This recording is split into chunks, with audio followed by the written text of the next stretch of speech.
Alright, sorry about that. Am I recording right now? I think I am. Yes. Hello. Hello. This is episode 2 of my Things to Be Disinvented videos. A series of videos.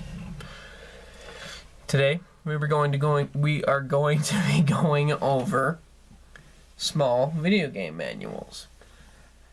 Now, I've been noticing over the past 5 years, maybe more, video game manuals have been getting smaller and smaller and smaller, and giving you less and less and less things that you need to know for the game. So, let's go over one, shall we? Far Cry 3. Now, don't get me wrong, I really like Far Cry 3. It's a really good game. You may not like it, but I don't care if you like it or not, really. So, in this manual, we have the cover, of course. An ad for Splinter Cell Blacklist.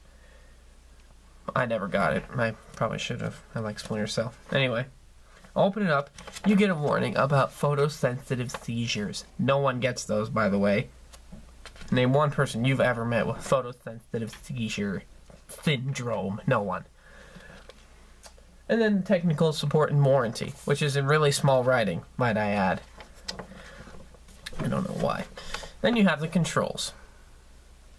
And then access to the in-game manual, which I will get to in a minute here. And then the Uplay thing, which I guess these guys invented for themselves, so that you can have a better online experience with your game. No one used it.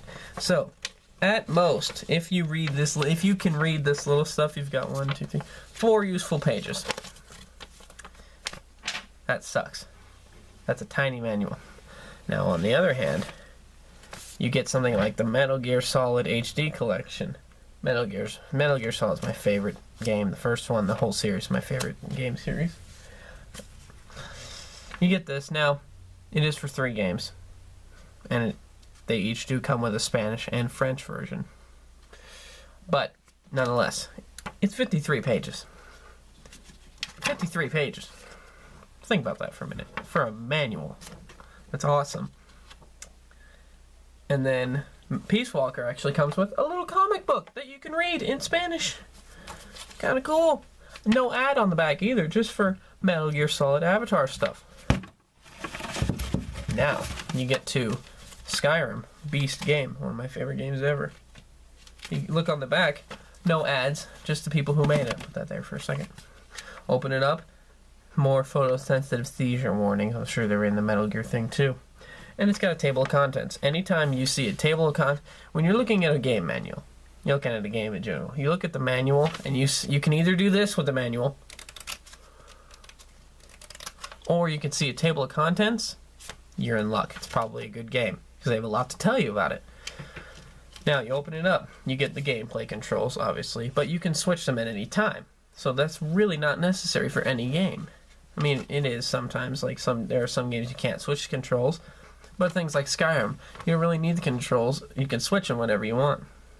Then they have the game screen, and they detail everything on the game screen because there are a lot of things on the game screen at one time on Skyrim.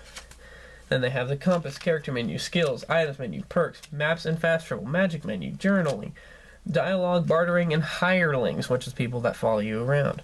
Combat, sneaking, pickpocketing, and lockpicking, enchanting, alchemy, smelting, tanning, cooking, smithing, Xbox Live, horses, houses, books, and containers, and then the end user license agreement, and then of course the warranty and stuff. And then they give you a page for notes. No one really uses it. No one takes notes on how to use the game. They do it themselves. And then, yeah, kind of ended randomly there.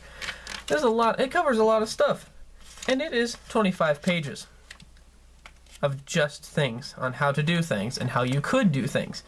And the same is for strategy guides. Strategy guides are amazing things. You should get them if you have a really big game like Skyrim or Halo or something. Use these. These help. These and strategy guides I meant. Also, Skyrim came with a map. A map of Skyrim. I always like that about this game and Grand Theft Auto. The old ones, and actually GTA 5 came with a map too. Look at that. Look at that. Yeah, a map. Okay? That's awesome. Who does that other than Skyrim and GTA? No one. I'm trying to fold you. Please be cooperative.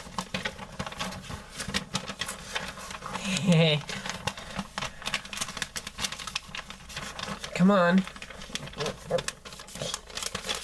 Good enough. So, these manuals are, the small manuals are a disgrace. They need to be disinvented. Big manuals need to be brought back.